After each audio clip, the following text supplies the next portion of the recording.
What's going on, people? I've been receiving a lot of comments about people possibly wanting to quit, not play the game anymore, all because they can't get super counter to work. But of course, I don't want you guys to quit. I want you guys to understand and get better at this game. So what I'm going to go ahead and do is give an in-depth guide on super countering. And one of the main reasons why you guys can get super countering off is because your settings. All right. First up, you want to make sure you have these things off. Make sure you go to your controls. Make sure you go to your accessibility settings. Make sure you have guard assist off.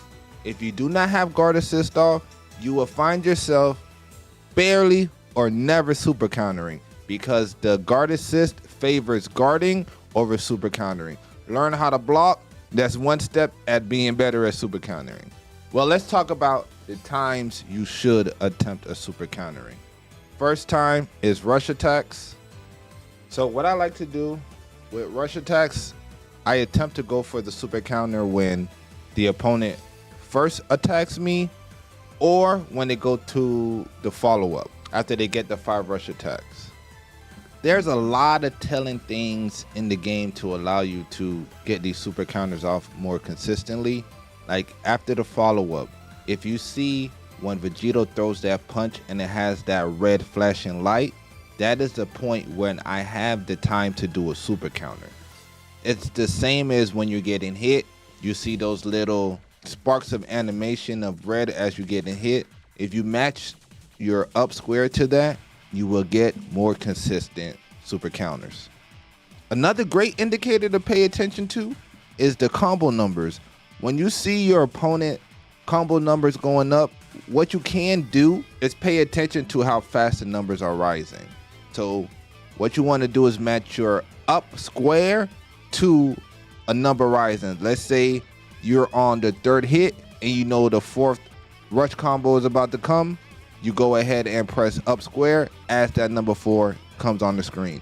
Another thing to note, if you pay attention to my controller, once I know I'm in a rush combo, I'm already holding up on my analog stick, anticipating when the next attack is about to hit me.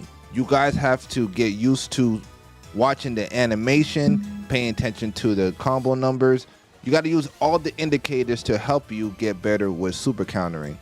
Yes, a lot of us just use the animations of the characters, but some characters are super fast like Vegito, and it's kind of hard to get in the rhythm of the super countering those faster characters. So paying attention to the damage numbers and the animations does help a lot. Do not spam up square. I repeat, do not spam up square. There's a 12 frame cooldown, and if you keep spamming it, you're not going to get the point of super countering and when to super counter. Now, the other good time to go for super counters is after follow-ups. Like instead of going for a Z counter, you can go for a super counter. Although a Z counter is easy to get, you don't want to always go into that loop of both you guys going into the Z counter until you run out of key. Sometimes it's better to go for the super counter so you can stop all that and save key. The biggest indicator to super counter a follow-up, again, is the animation. If you pay attention to the animation, there is this red aura, like a red slash that pulls up. As soon as you see that red slash come up, you want to press up square. This made me so much more consistent. Don't get me wrong to when I say consistent. I do not super counter every time. It is a very tight window, and it's definitely skills involved in timing that super counter at the right time, especially in game. But there is one more point that I suggest you always go for super counter if you are in this situation, because outside of that, your ass is going to get cooked, and that's when your opponent isn't sparking and they're rushing your ass down. Now, this is the only time I would suggest to use up square more than once in a combo, because as you know, in sparking, the combos are continuous. Just because you're in sparking, it does not eliminate the point where it's easier to do a super counter. If you pay attention to the combo numbers, you know after 5 hits of a rush attack, that's the easier point to super counter. You can do the same thing in sparking. When I go for a super counter, if I miss it, I wait like a second and a half, then I go for it again. A lot of times I find that within 5 to 10 hits, I get the super counter. I am paying attention to when the opponent is hitting me, and I'm repeatedly trying to super counter one of the attacks and sparking. By the 10th hit, as long as they'll knock you down, you can get them off you, and you don't have to deal with an ultimate attack.